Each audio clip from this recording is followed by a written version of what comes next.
Now we'll go into assembling the TIG torch. First thing we do is we have a collet body suited to the size tungsten that we have. We have a collet which again matches the size tungsten that we're going to use, and that goes into there, and that then goes through into there. We have a nozzle which we can get from our nozzle selection. I've selected a number 5 for this case. We then put our TIG torch together. We put the tungsten and that through there and make sure that our collet body is nice and tight.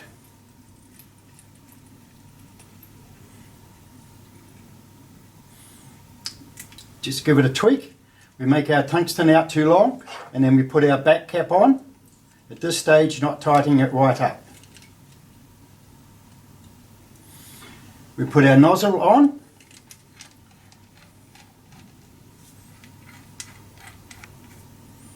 Making sure we give it an extra tweak.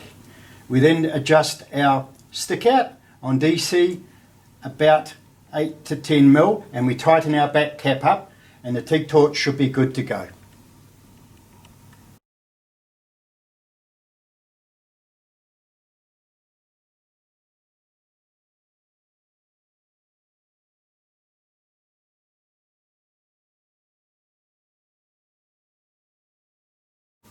Now we're going to connect the TIG torch to the Strata ADVANCETIG205AC DC, and if we look down here we have a negative terminal and a positive terminal. We always connect the TIG torch to the negative terminal, so we put that in.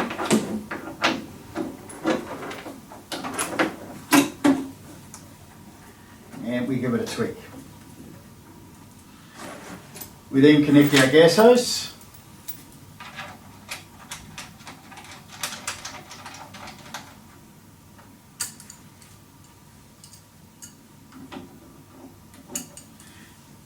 And lastly, we connect our plug for the TIG torch, so all the remotes and everything work.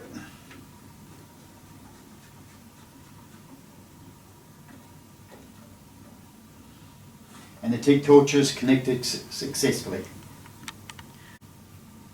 Now the TIG torch is connected, we now connect our earth into the positive terminal.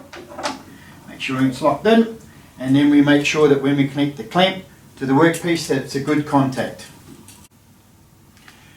The Strata ADVANCETIG205AC DC has a very simple interface to use. We can scroll through the modes that we want by just pushing the suitable button that belongs to each line.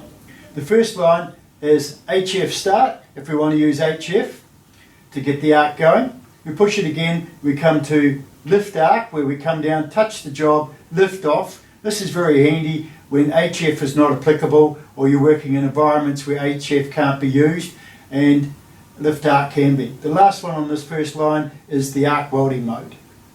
This is for when you want to use the stick electrode. We can set it into the arc welding mode. The second line tells us that we can use DC. We scroll down, we have AC square wave, which is the most common one used, and then we have AC sine wave. This is a softer arc based around the old technology welders, and a lot of people still like the sine wave. This line here, we have start off with spot time. This allows us to push the trigger, the machine will weld for a while and time itself out so we can get the same spots all the time. The next one is pulse mode. This is the one where we want to turn the machine on to pulse, both in DC or AC, or we can have no pulse at all and we turn it off there. The last line here we scroll into 2T. I push my finger on the button, the machine will stay active until I let my finger off. It will ramp down and stop. I then put it into 4T. 4T, I will push the button. It will stay at the starting current until I let it go. It will ramp up to peak current and it will stay at peak current until I push the button again. It will ramp down to finishing current until I release my finger and the machine will go and stop. The main screen controls are controlled by these two buttons here. One moves it to the left and one moves it to the right. So we start off here, we have pre-gas. Now pre-gas just allows a bit of time so the tungsten is covered and we have a pathway for the HF and welding current to flow. So I normally set that at 0.2 of a second. We then use the scroll button to move to our next one. This only works in 4T and it's called start current. Now start current just allows the puddle to build up to what you want before you ramp up to your peak current. I normally set that at 20 amps for aluminium or AC and 15 amps for DC. We go to ramp up. Ramp up just gives a little time to ramp up to the peak current, and I set that normally at about a half a second is a good starting point. We move up to our peak current. Now our peak current controls the amount of energy that we use to melt the material, and this machine goes from 10 amps up to 200 amps. We scroll through the next one, downslope. Now downslope allows a little bit of time at the end when we take our finger off the torch to wind down so it fills up the little pinhole at the end. A good starting point for downslope is about 1.5 seconds. The next one after that again only works in 4T and it is finishing current. Now I set the finishing current at around about again 15 amps for DC and 20 amps for AC. The last one on the settings is post gas. Now post gas should be set at roughly 1 second per 10 amps. A good starting point is about 8 seconds. Now post gas is very underestimated. It is to protect the tungsten as it's cooling down and also to help form an oxidation coating on the end of the tungsten so we get a good restart. When the TIG is in the AC position, down here I've set it into AC square wave, we bring in a couple of more features. To get to these we scroll through, and the first one is AC balance. Now AC balance works from a minus, which is more cleaning, to 0, which is a balanced wave, to a plus, which is more penetration.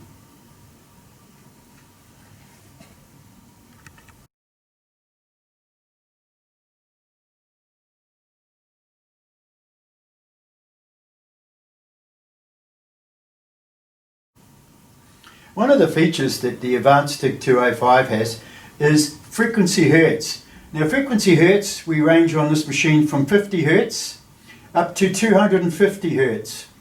As the hertz increases, the arc column strengthens on AC and we get a very finer weld, a more concentrated arc, and we can almost over 120 hertz keep a very good semi-point when we're doing aluminium, and this means we can get a more concentrated arc, less radiated heat.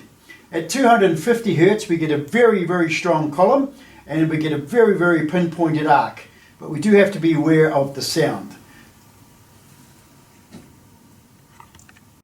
Now I'm going to talk about how to set up the ADVANCETIG into pulse mode. We can have pulse mode in both DC and AC. We turn the pulse on by going through this line here and putting it onto pulse. I'm in 2T. Now when we have pulse, we have to set our peak current, which I'm going to set at 100 amps. Now we have to set our base or trough current, and we do that by this little light here, and I'm going to set that at 40 amps. I like to drop the pulse by 60% or 40% of peak current, whichever way you want to do it. So I've set that at 40. Now we'll go up to our peak current. The next one is how long it's going to stay up at our peak current. And I like to set that as a starting point at 50%. So we set it at 50%, which means it spends 50% of the time at the peak, 50% at the time at the base. The next one is how often this pulse is going to work.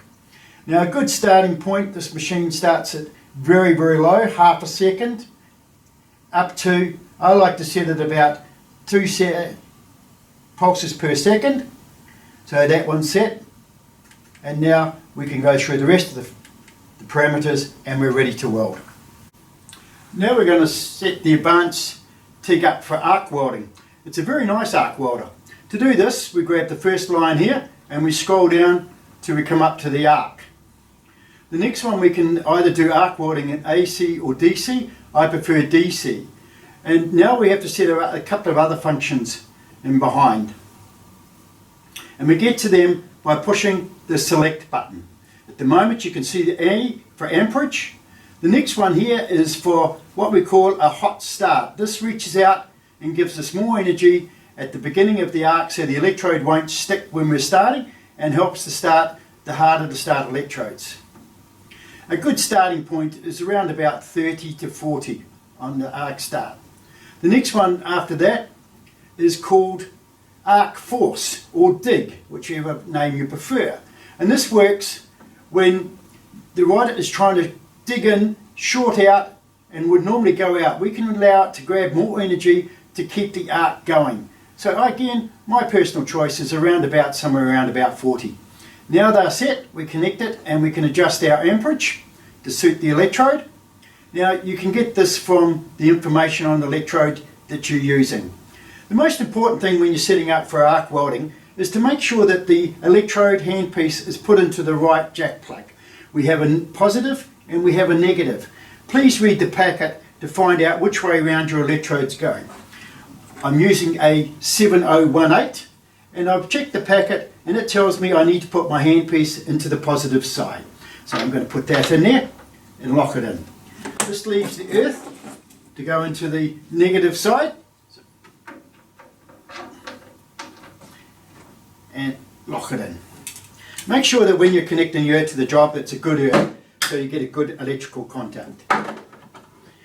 Now the handpiece that comes with the machine is a screw type handpiece, and we can fit the electrode by holding onto the base, unscrewing the top, putting our electrode in the jaws and then tightening it up.